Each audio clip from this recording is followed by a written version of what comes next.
Welcome to Wrestling with Heart, a podcast looking at pro wrestlers giving back to their community. Join me, Stanley Carr, as I interview wrestling's hottest names who use their platforms as entertainers to raise awareness and do community service. Hello and welcome to another edition of Wrestling with Heart. This is the show where we talk with professional wrestlers and professional wrestling personalities about their lives in and outside of the ring, as well as doing acts of charity, community service, volunteering, and just spreading positive vibes. We're always about the positivity here on the show. And with me today, I've got a very special guest. He is a former North American Tag Team Champion and Heavyweight Champion with Revolution X. He's wrestled for numerous promotions. We're going to talk to him about his time as a deputy sheriff. Welcome, Brian O'Neill, to Wrestling with Heart. Hey, thank you. Thank you for having me on. Yeah, it's my pleasure. So tell me about your upbringing in childhood. Where are you from? So originally I'm from Dunbar, Pennsylvania. It's a little town in between Uniontown and Connersville. It's probably about 40 minutes south of Pittsburgh. Okay. Just give you a rough idea. Everybody knows where Pittsburgh's at. Yeah. Yeah. My mother was a single parent. For the first part of my childhood, I was mainly raised by my grandparents.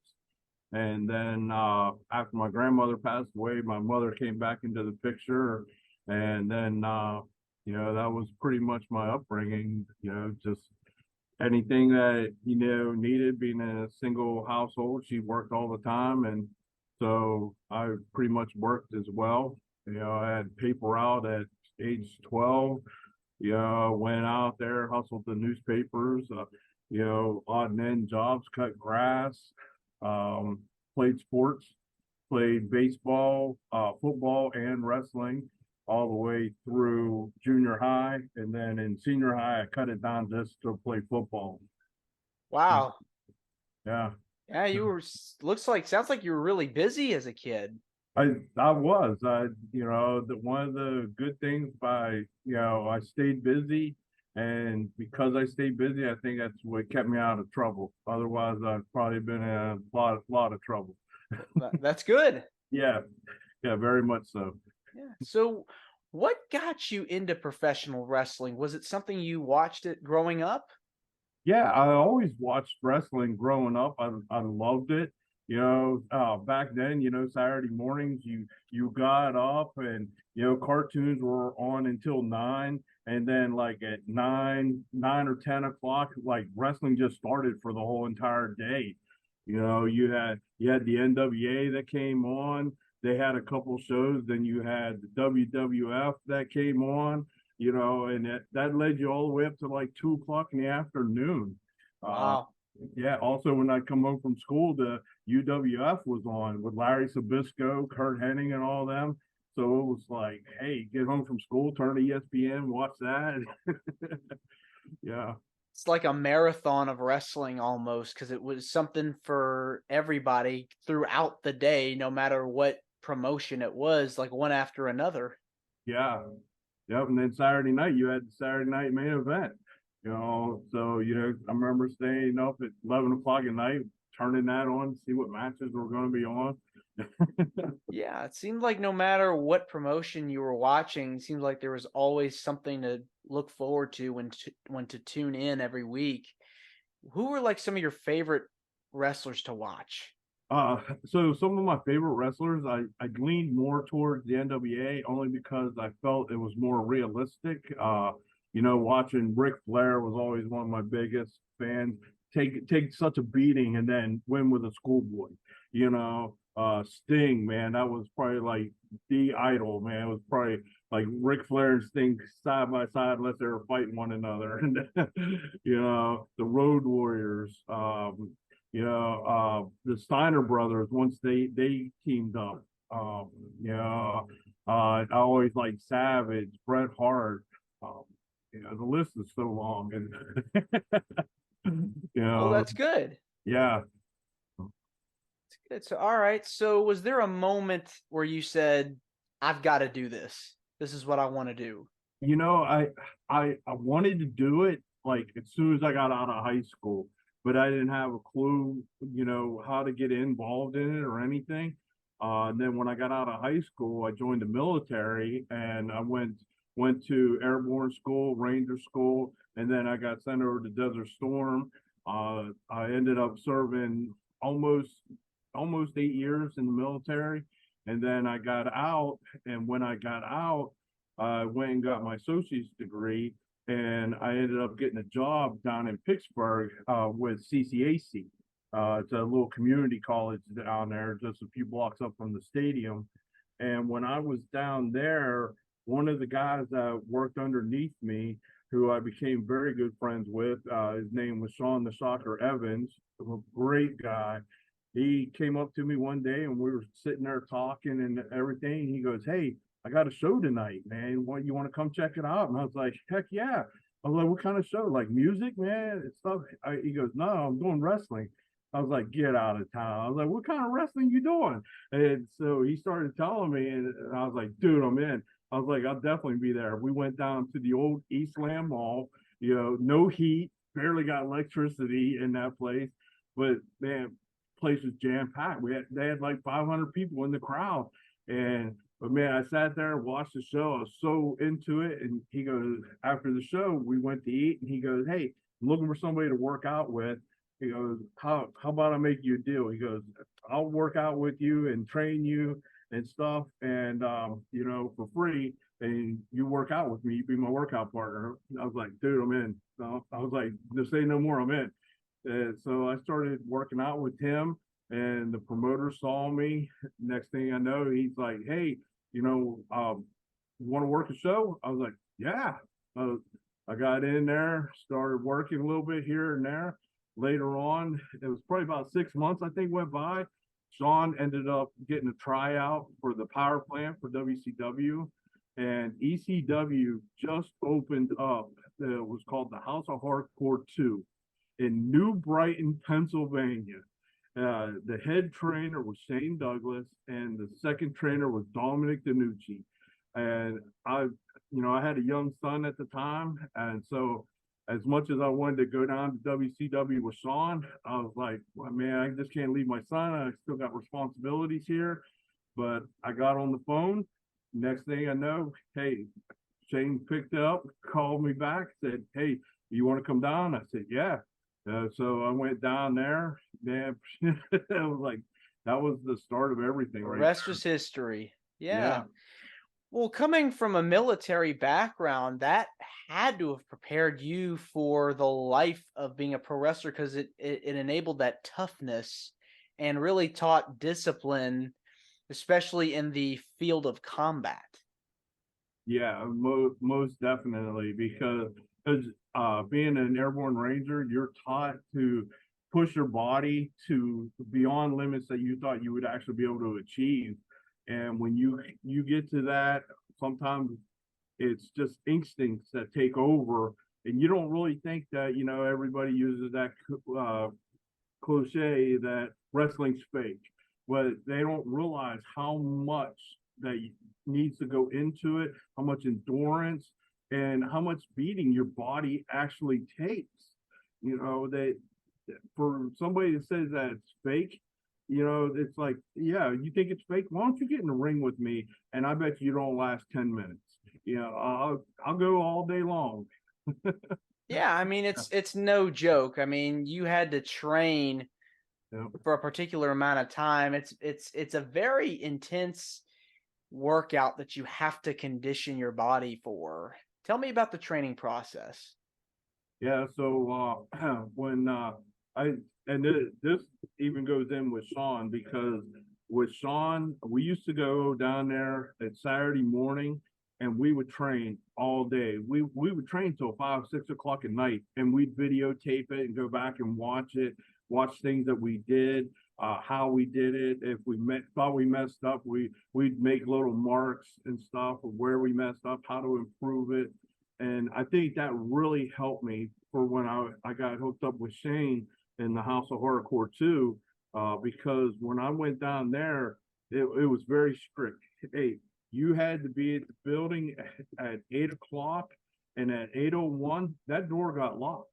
If you missed 3 days or three training sessions, you were out. Man, there was Really? no second chance. There was no, hey, I got traffic, Nope, sorry, bud. Doors locked. Once that door's locked, forget it. So we got down there, and then you started doing your calisthenics, everything, box squats, push-ups, sit-ups, push-ups, everything. And then you get in the ring, and it was like, all right, we're gonna run the ropes, and so we would be sitting there running the ropes for a minute and a half. And the thing was is that so Shane would sit there with his watch, and he would time you, and he wouldn't even watch you in the ring running, because you can literally, it's almost like somebody playing the music. It's such a timing thing. And when you're going across that ring, you're just listening for the steps. So it's like boom, boom, boom, boom, boom, boom. But when you hear boom, boom, boom, it's like, nope, you messed it up, man. Stop, stop, stop. And the thing too, man, he would let you go until you were at like that 1 minute, 20 seconds. And then he's like, stop, stop. Nope. I heard 3 steps, man, at 1 minute mark. Start over. And now you got to start over. And he wants a certain pace. There's no little lag. If you don't keep that whole pace going that whole time, stop, start over, get it going. And then we would go out and we do little runs sometimes, sometimes it'd be 2 miles, maybe 5 miles around New Brighton, come back to the school, get in there, and then we start training. And then the training sessions would go until sometimes 2 o'clock, sometimes 4 o'clock in the afternoon. And now we're finally getting done and getting out of the ring and stuff. And it's like, all right, be here tomorrow. You're Talk back about the next day. Yeah. talk about a crazy schedule. That just sounds unbelievable. Yeah. But It was grueling. they're teaching you how to get conditioned, how to get your body in shape. And you coming from that military background, that like I said, that prepared you for professional wrestling. It kind of goes hand in hand. So you get the training. Tell me about what was your first match or few matches? Tell me about those. So my very first match was against Sean Evans. We were in Connersville, Pennsylvania. We were at this ice gardens down there and stuff. And so we went, I want to say about 10 minutes. It wasn't very long, very basic, nothing complex, because like I was just starting out and stuff, didn't have whole much. So we just started doing a lot of basic moves, but we were doing a lot of chain wrestling because I had my high school background, and I was working with Sean on that, and that was something that he wanted to work on, was doing more of the chain wrestling. So we were sitting there in the center of the ring, and we're just going move for move and reacting off of the other person. And I was just sitting there listening to the crowd as we were doing stuff.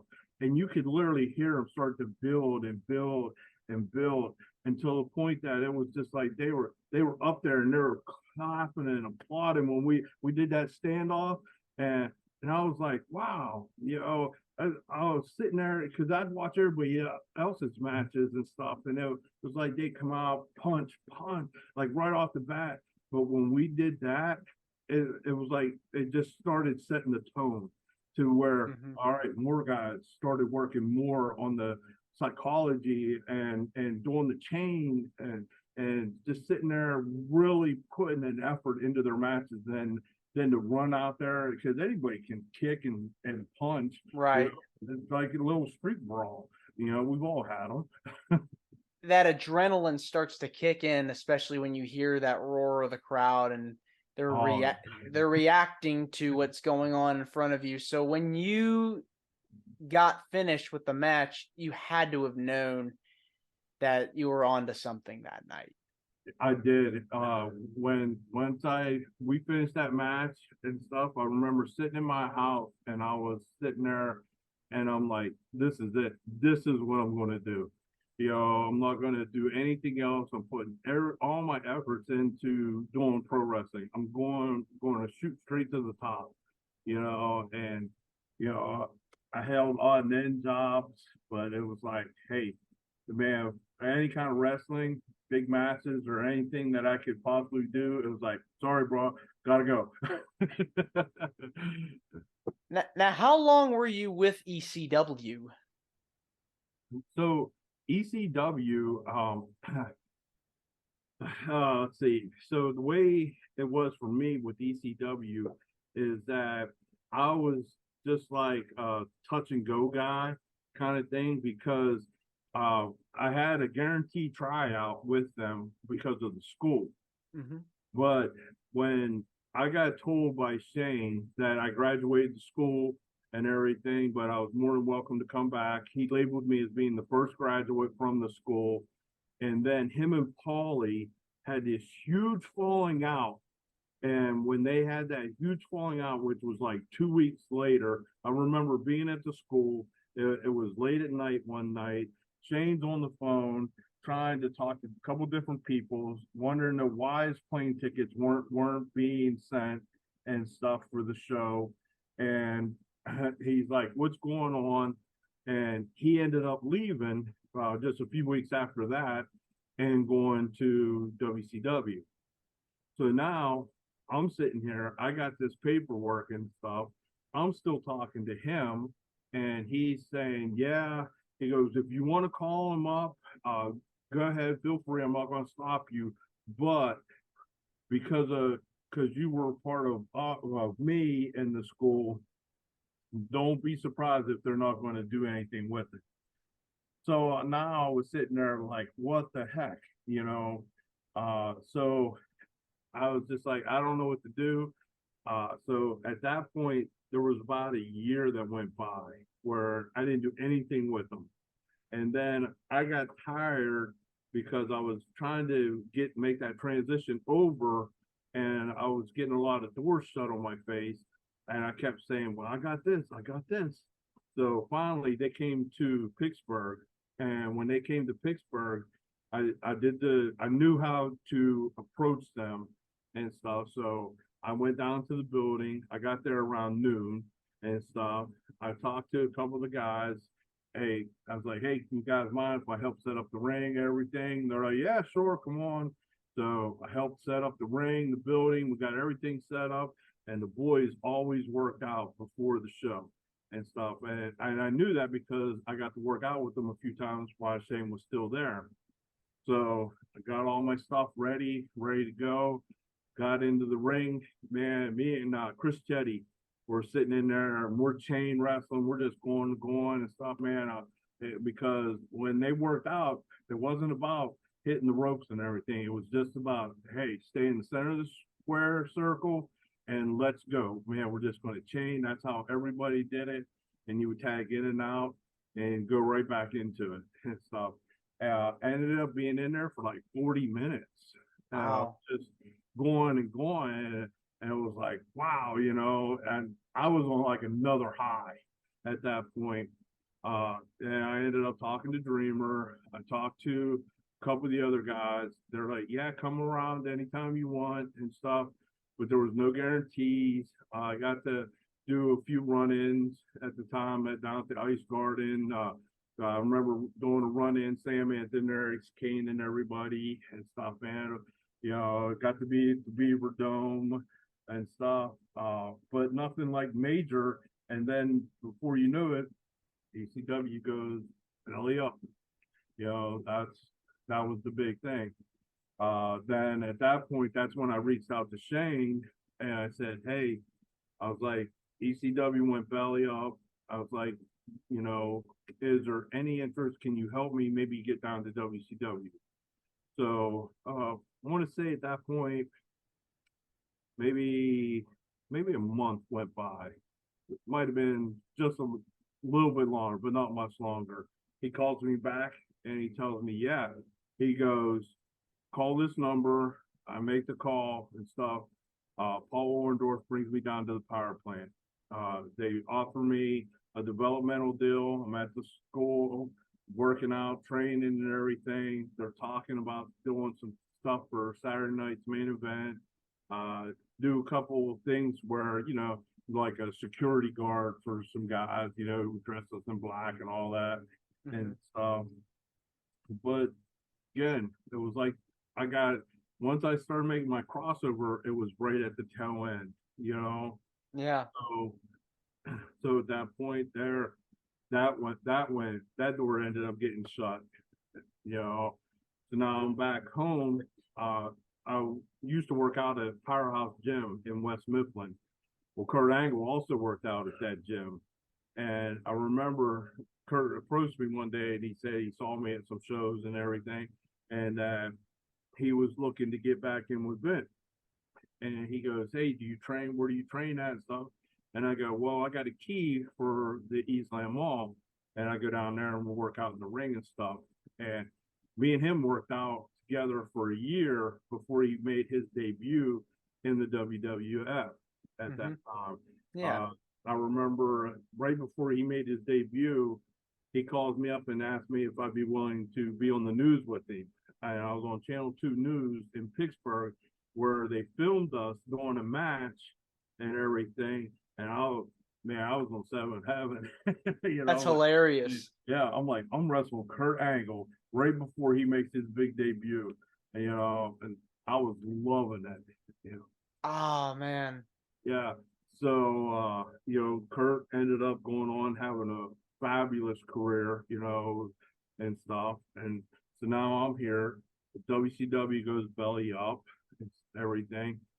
Then it's like 6 months later, I get the phone call from Shane, and Shane was working with the Federation from California, XPW, and says, "Hey, you want to get in on this?" And I said, "Yeah, sure." And I was like, "I'm all in." I go, like, "What do you need?" and stuff. And so I got a job title as ring crew manager, building coordinator, plus worker.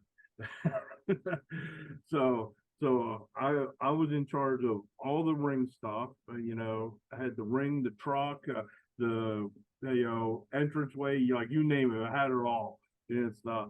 So we go down there, set everything up, and tear it down. And we were kind of doing everything just like ECW, but half of the roster was ECW. So, and then we're running out of the old ECW arena down there and stuff. Oh, it was just like phenomenal. And so that's like where I really got my first big break at that point. Definitely seemed like there was a lot of those talents that were in the old ECW that came to this new promotion, and to see it kind of take off as it did really brought some new eyes to pro wrestling. Yeah. Yep, most definitely. And you also were in TNA for a time too, Impact Wrestling. Tell me about that experience. So again, so Shane was at he was at TNA at the time, right? And I remember his niece was because I helped him move to Florida and stuff. And when I helped him move to Florida, his niece came with us. And I started actually dating his niece at the time. Well, she stayed down here when he first moved down here. And when that all went, there was about a month went by, and she calls me up, and that's when the hurricane was coming through Florida in 2004, and Shane wasn't home. So she goes, "Hey, can you come down?" And I was like, "Yeah." I was like, "I can be there in 15 hours. I'll come down, pick you up, and we'll take off." So I drove down here. I went to get her, and I was like, I just drove into this. It didn't look that bad. I was like, let's just hang out. Let's go get something to eat. Let's chill. And I was like, let me get a nap and everything. So we ended up staying. We never left Florida, and it was just a little rainstorm and everything where we were at. Next thing I know, so later that day, Shane calls and I'm talking to him on the phone. And I'm like, "Yeah, hey, I'm at your house and everything." He goes, "Yeah, no problem." He goes, "We'll be in town on Thursday." He goes, "Can you come down, pick me up and everything?" I was like, "Yeah, sure." He goes, "Oh, by the way, did you bring your gear? And I was like, well, that's a silly question. I was like, you and Dominic always told me never leave home without my gear. Always have it in the car. I was like, so I have my bag in the car. He goes, okay, bring it with you. So I took it over. We went over to Orlando there, and sure enough, next thing I know, he's like, hey, I'm gonna put you with Abyss. I was like, all right.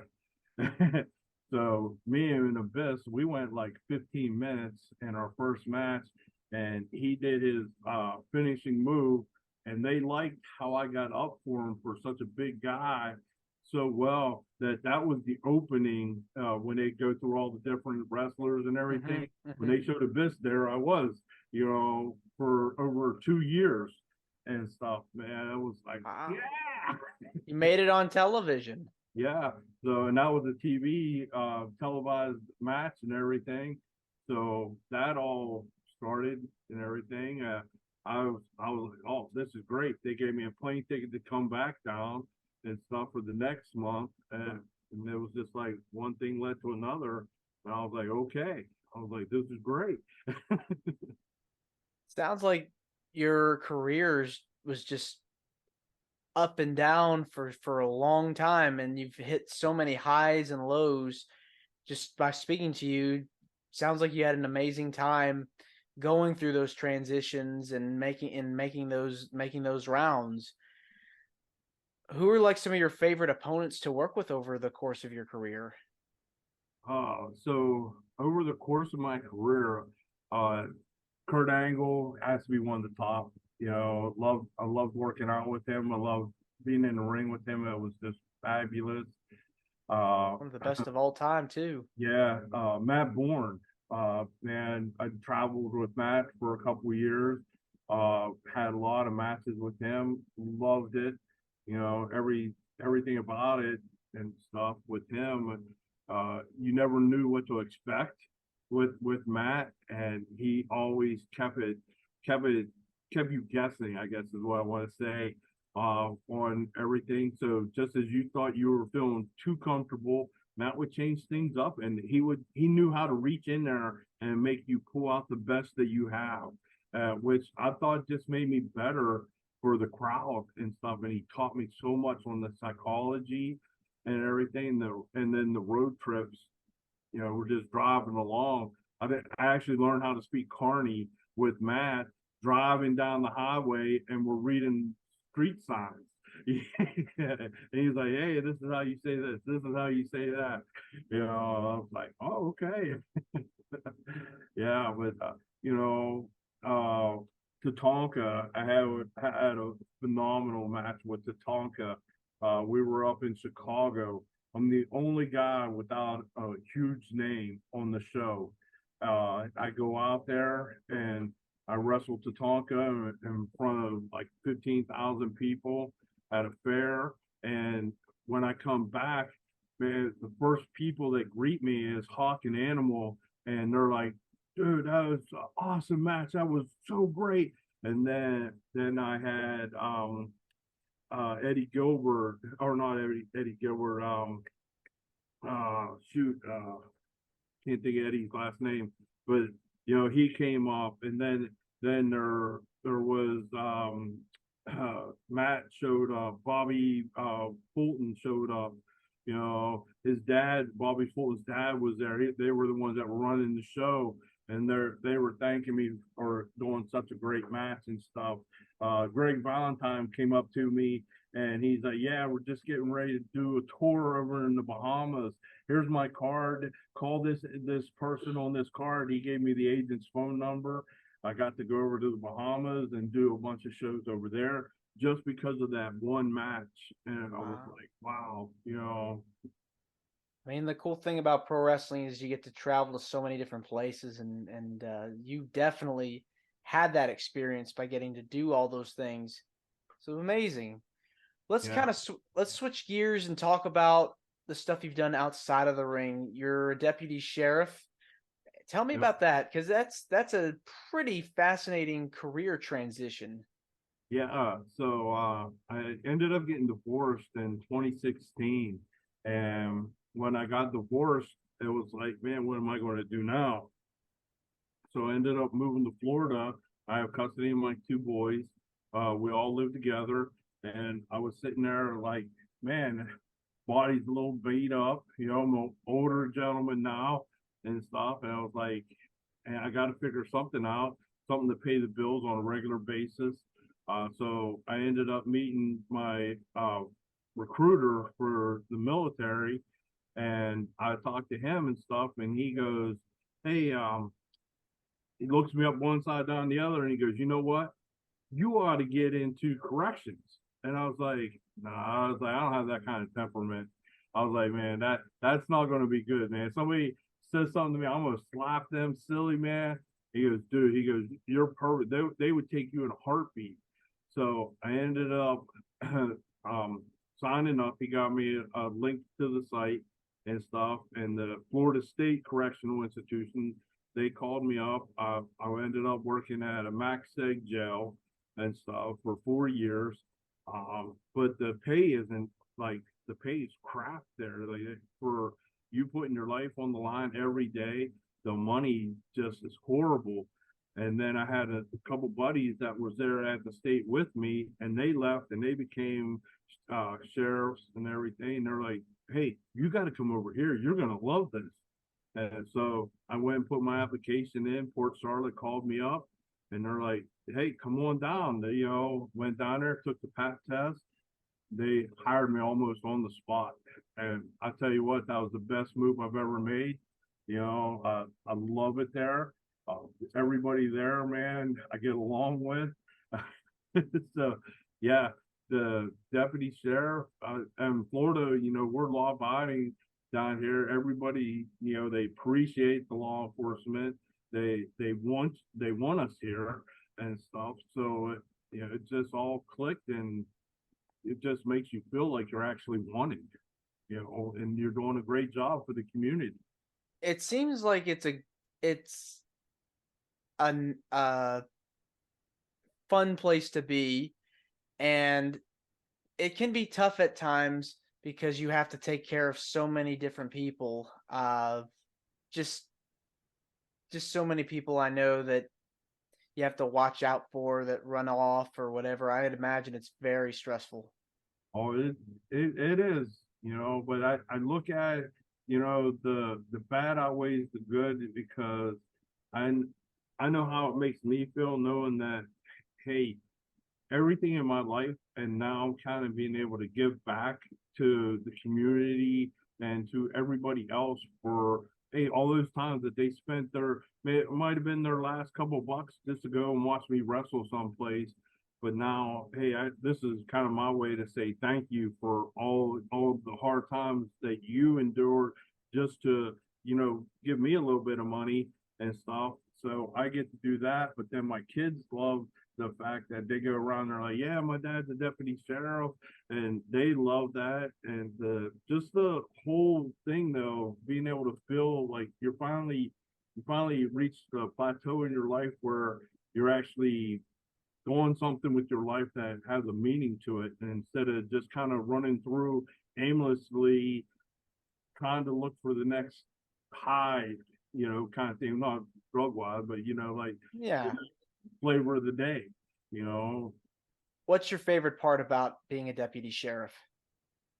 Uh, I think my favorite part of is just seeing when you go out and you got your uniform on and you see the little kids out there, and they smile, or they'll look at you and they'll hi, and then when you talk back to them and you're like, hey, how's it going, buddy, and stuff, and they sit there and they go, hey, are you really a cop? Yeah, I am. That's real gun on the side, and you just let them know that, hey, we're not a bad person, that they can approach you and that you will talk to them, and you're not going to throw them around or beat them up or anything, and that you're Yeah. here for them if they need you.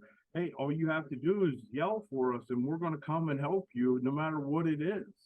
And then just in my little community where I live, everybody knows that I'm a deputy sheriff, and you drive out your driveway going to work or coming home, and everybody's waving and you're waving back. It just has that feeling that, hey, you finally have achieved something to be able to do it, to give back. I know when I was wrestling, somebody called me up and say, hey, I got a benefit show for Children's Hospital or St. Jude's. I was like, oh man, I was like, don't even say nothing. Tell me when and where and I'll be there. Because I just wanted to feel like I'm giving something back finally for everybody's hard work that they've done just to be able to come and see me. I like that a lot because everybody needs help. We all do. And to have somebody like a police officer, like a deputy sheriff, to come out and rescue whoever's in need when there's at times of stress, times of trouble, it's very important to have somebody like that around. So kudos to you for being able to step up and take care of people when they're struggling. Yeah, thank you. You're welcome, Brian. This has been wonderful getting the chance to talk with you. It means a lot to me and to the listeners and viewers. Where can people find you on social media? Social media, really, the only thing I have is Facebook. And that's really it. I'm not a big social media guy. And even my social media, I don't post things like to document what I'm doing. I post things that humor me, kind of, something that might make me laugh or just bring back a memory of something in my past. Or that's kind of the stuff I post. But hey, if anybody ever wanted to say hi or anything, like, all they have to do is hit me up through Messenger or something. It might take me a day or something to respond, but most of the time, I respond to everybody and, just to say, hey, yeah, I'm still alive. I'm still kicking it. Well, thank you, Brian, again for coming on, and you're more than welcome to come back. Oh, I appreciate that. Anytime, I'd be happy to come back. Yeah, for sure. We'll talk to you later. All right, you have a great day. Thank you. You too.